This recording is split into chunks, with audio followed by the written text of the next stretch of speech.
Hello students, let me explain about the system administration chapter. First of all, let us know who is a system administrator and what is his responsibilities. System administrator is a person who maintains the hardware and software of the system. He is also known as super user. A super user is nothing but a person who has an unrestricted access to all the files and commands. Here, the super user login name is root.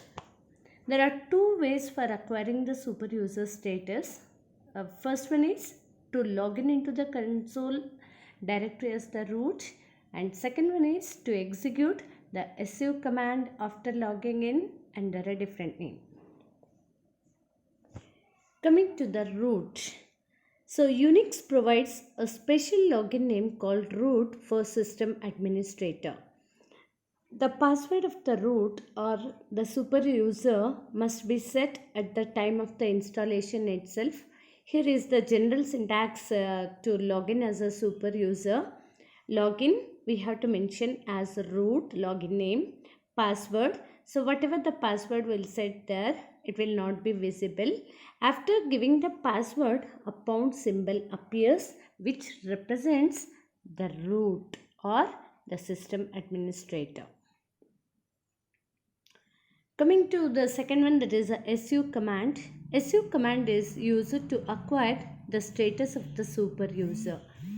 If the super user already knows the root password, then he can become the super user by setting like this. This is the general syntax. After the dollar symbol /bin/su hyphen. Next password, the password, whatever he knows, he has to type that password. Then automatically a pound symbol appears which represents that it is a super user command. Su command can be used to become any other user. Coming to the duties of a system administrator.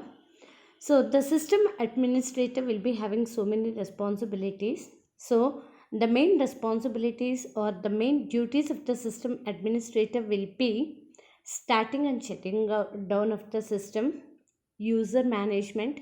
User management means by adding the users or removing the users or giving the permissions to the users, like that.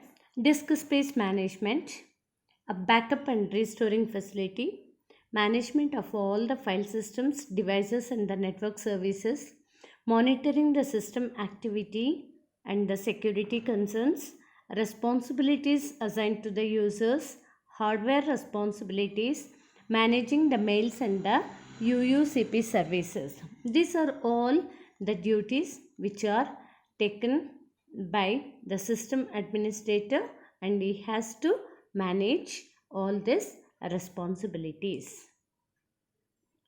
Security concerns. The super user must ensure the security of the data, whatever it is stored or whatever it is transmitted or whatever the data that is accessed by. By preventing, he has to prevent the unauthorized access to the system. He has to maintain the integrity of the system. He has to allow the access of the user files to group and the owner, maintaining the backups, secure network connections, and etc. Some of the important security related features are, first one is the password security. This password security is managed with a special files called /etc/passwd, /etc/group and /etc/shadow files. The first one, that is /etc/password file, it contains the complete information about the users. These files can read by any user, but it can be modified only by the super user. The passwd file contains one row each for each user.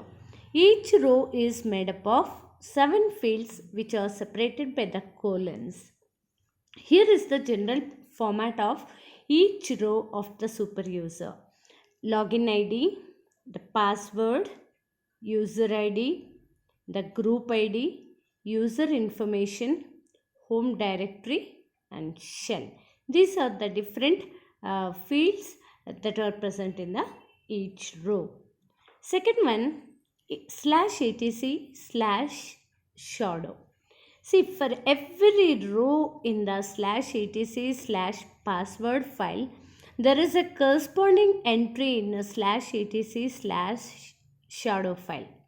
To make the passwords more secure, they are stored in a separate file called /etc/shadow files. This file has some additional information about the passwords. Here, each line of this contains 8 fields which are delimited by the colon. The general format of this file is username, next is a coded password, last change, so minimum days, maximum number of days, warn days, disable in, expiry date. All these are the different fields that are related with /etc/shadow file. Next, coming to a restricted shell, that is rbash. rbash is an executable program which is similar to sh but with bare minimum privileges to the user. The user is allowed to work only in his home directory. The user cannot change the value of the path variable. The user is not allowed to create new files or append to existing ones using any redirection operators. Third one is the file encryption. Here, file encryption is nothing but converting the normal file into unreadable format, and decryption is nothing but converting the unreadable format into readable format. This file encryption and decryption in Unix is performed with a command called crypt command. So, crypt command is used to protect individual files from others, including super user. It is used for both the encryption and decryption. It can be used directly on the command line. This is the general syntax of using the crypt command. So after the dollar prompt, we know that dollar prompt is a user prompt it is, and pound symbol is a super user prompt it is.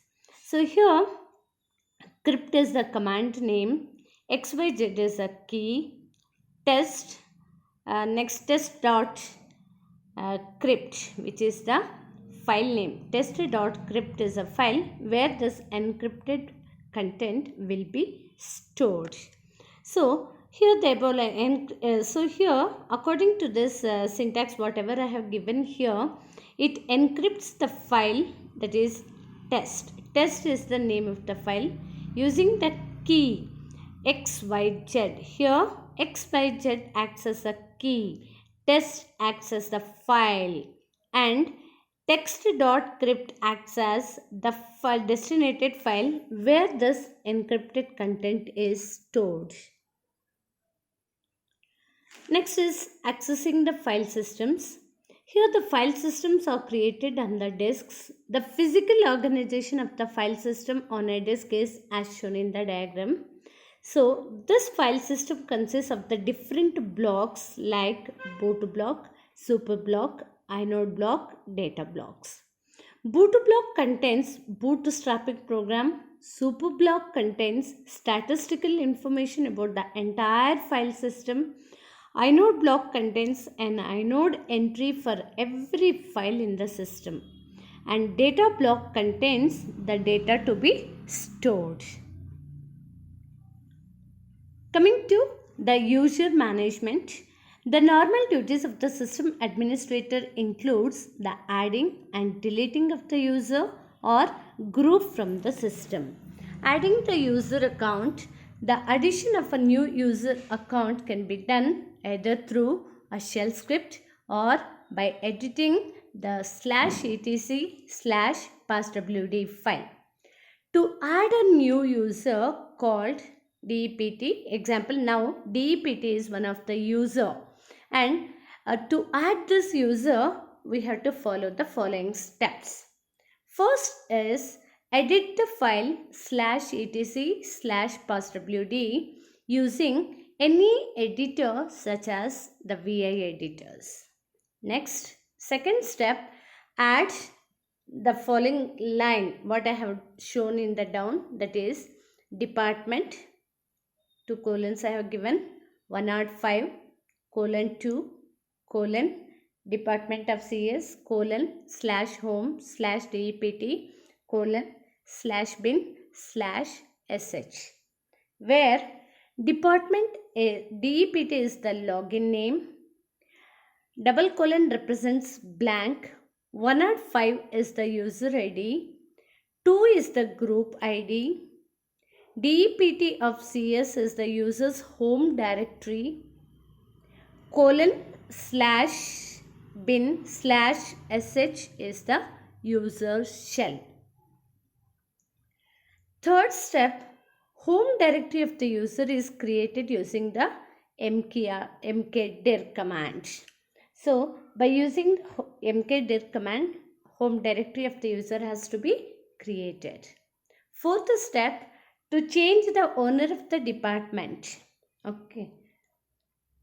So we have to change the owner of the department. So from DEPT like that. Next, fifth step, we have to group, that is group must be changed from root to CSC as change group, and the above one, to change owner we are using the command chown, and for changing the group from root to CSC, chgrp, that is change group, then we will give the group name CSC, next department. Now the user DEPT can log in.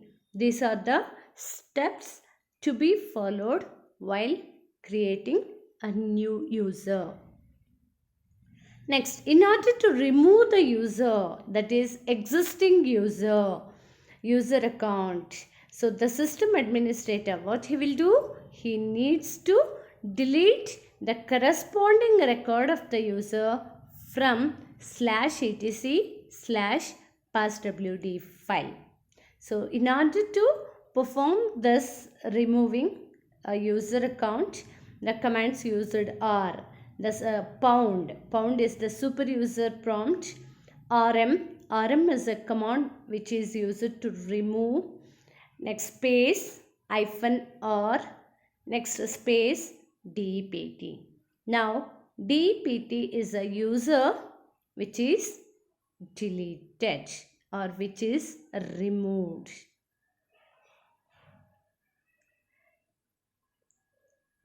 Thank you, students. Next, I'll continue the remaining part in the next video.